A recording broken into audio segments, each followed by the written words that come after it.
In this video, you're going to learn how to set up your API keys over in SendGrid, so then you can add those to your Bubble app. So once you set up your SendGrid account, go ahead and navigate here on the top right over to your dashboard if you're not already there. And there are two things that we're going to do to get things going with SendGrid and Bubble to make the connection work. The first is we're going to make an API key, and then the second is verifying the sender identity. And there's two ways that we'll take a look at that as well. But first and foremost, navigate on the bottom left to Settings, API Keys, and then go ahead and just hit Create API Key, give it a name, and then go ahead and just grab that. And it's super easy if you're not familiar with API keys. And then we're gonna pop this over here in the Bubble. Now, because I've actually done some testing and found a workaround over an issue that is quite common, I'm going to show off this issue that you can see over here in a different account. And so it's likely that you're going to get this message that pops up if you do not have an email account at the admin at whatever domain that it is that you're using. So this can be overcome in two ways, and we're going to take a look at how to do that. I've heard people, struggling for days or even weeks out on the forum figuring out this particular issue. So I thought that it would be helpful to take a look at what you might be able to do to overcome this. So the first method that we're going to discuss applies if you have your domain and your email, set up over at Google. So if you have a Google account over at admin.google.com, you'll want to log into that account. And then if you don't have a Google account, you can probably still do this if you have domain email set up somewhere. A lot of email providers use this thing called an email alias. And so this is just directly from the homepage at admin.google.com. And you can just hit create an alias and then go ahead, and look for the account that you have, and then go and click in here and add admin. And now I've already done this as a solution that I found to doing this. And then I had gone and verified my stuff with SendGrid and then also with Bubble. So everything was working. But what I'm showing off here is that if you were to go and do this, now let's go look at the different steps that you would take to finish off this part.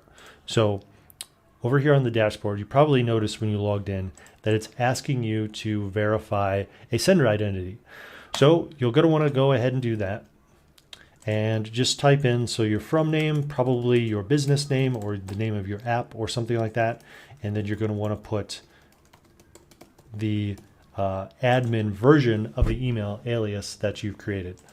Once you've got all of your details set in here, you can go ahead and click create.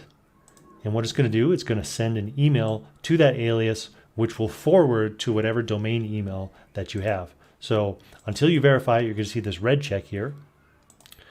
And then once you've clicked on a link in your email verification, you'll see it'll take you to this page where it'll say that you are sender verified. And you'll want to make sure that you're in the same browser that your email is, that you're logged in here over at SendGrid. That's helpful tip. Okay, so we can see that we're verified here and that we have this admin nickname, and that now we could actually go in here, and when we hit verify SendGrid key, we can see that it connects. So awesome. And you no longer see that strange message from Bubble saying we tried to verify over at admin, but we couldn't. That's kind of their default out of the box thing. The second way that you can work your way around this is over in SendGrid. Rather than doing this verification, which will just show off that it is now checked as green, you can go over here on settings, and then let's see. Sender authentication. It's slightly changed from the the article on SendGrid. So you want to do this thing called authenticate your domain. Now, the thing about authenticate your domain is that it's actually a step above this single sender thing, because it means that you could potentially send from multiple whatever email addresses that you'd want.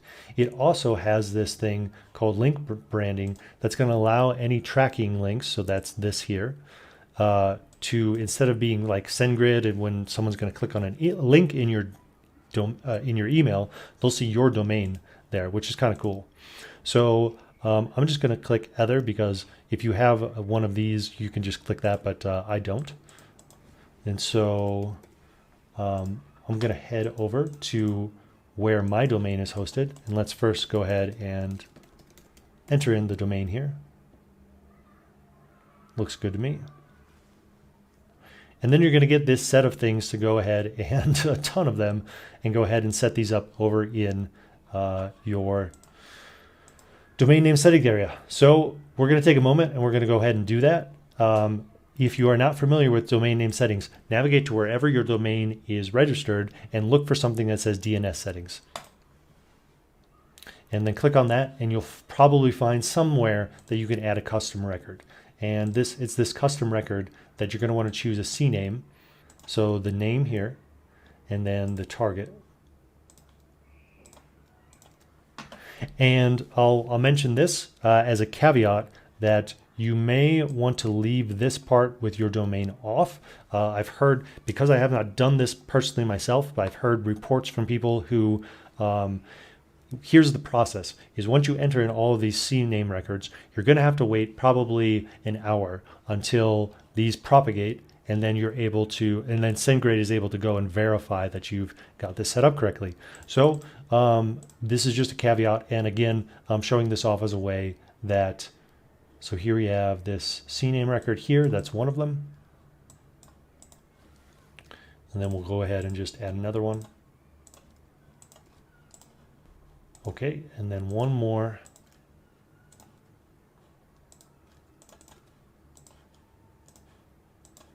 Here.